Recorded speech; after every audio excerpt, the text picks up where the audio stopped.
Kung kayo pumipigil kasi meron na kayong album.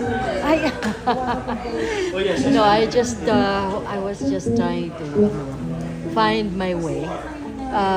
Kasi yung mga sabi ko, I was trying to prepare for something else. Yun. I needed stability kasi pagka di ba?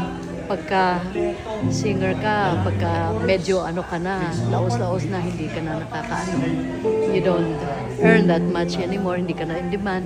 Siyempre, walang ano. So, sabi ko, I have to find something else.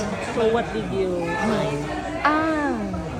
Well, I went into real estate. Oh, nag-ano-ano. Sales. Rentals. Oo. Kaya okay lang. I'm happy. What year did you stop? Actually, mga siguro mga almost, mga 8 years. Mga 8 years. 8 years ago? Oh, 8 years. Oh, 8 years. Kasi I was doing offshore, mga shows. Oo, doon sa labas. Nag-aano ka nun sa Superstar kay Ate Guy? Nag-guest lang. Can you recall that time lang? Kasi may mga fans. Ano ba yung ginawa natin?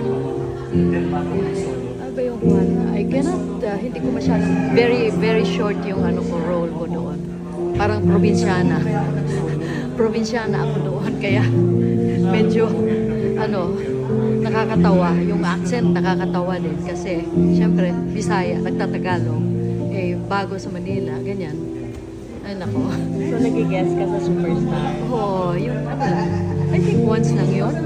Once lang din. Once lang din. Oh, I was more into singing kaysa acting. How did you find Nora Honor? Ay, beautiful. It was such a very nice experience. Ang galing. Napaka sarap. And being with superstars like that na you just look up na ganyan and very down to earth, talagang I was at awe. Na-amaze ako kasi talagang sabi ko, akala ko yung mga artist na mga ganyan na hindi nag-ano, but she was a different kind of an artist. Talagang true artist, I should say. Galing. Kaya Ano ba probinsya niyo, madam? Davao. Davao talaga. Oo, Davao, kay Bisaya. So, na-meet mo si Nonong sa one of In your Davao. shows? In Davao, he was looking for a singer sa kanyang lounge dito sa Makati, yung Ugly Duckling. So, he was everywhere until the last place that he went to was Davao. Tapos yung pinakalas na hotel na pinuntahan niya, that's where he saw me. Pinakanta ko ng What Are You Doing the Rest of Your Life. Yun ang niya, parang i-audition ka niya. Yun na yun. O, nakanta ko. Kaya sabi niya, Na-in love na sa'yo? the rest is history.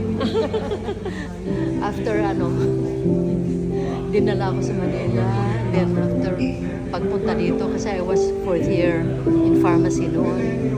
So sabi niya, you continue kasi 5 years na pharmacy. So sabi niya, I will cover all the expenses, yung school, everything. So, sabi ko sa mama ko, sige, kasi may mama si teacher, hindi pwedeng sumama sa akin, yung mga kapatid ko lang. So, yun, nag-aral ako na hindi ko naman nagustuhan kasi ang traffic and everything. So, huminto ako, full-time ako sa singing. Ayun yung meron ka ng single, gano'n. Yung Hindi meron pa. Hindi pa. Yung meron na akong single, mga na ito, 80s na. Pero kayo na talaga nun. Yeah, oo. Yun.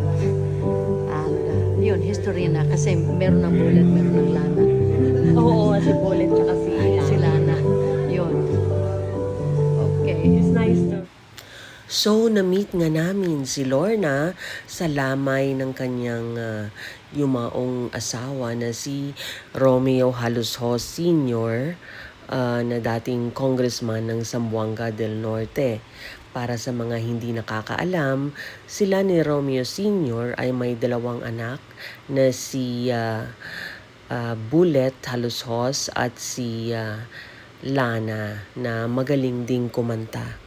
Napakabait at napaka-charming ni Ginang Lorna Pal na ngayon ay medyo retired na pero slim na slim pa rin. So magandang na-meet namin siya at nakita. Kasi kilala nga namin ang Lorna Pal na pangalan. Pero syempre matagal na siya nag-lay low sa industriya. At nandun din nung gabi ng panayam namin si singer na Dulce na close friend din ni Madam Lorna.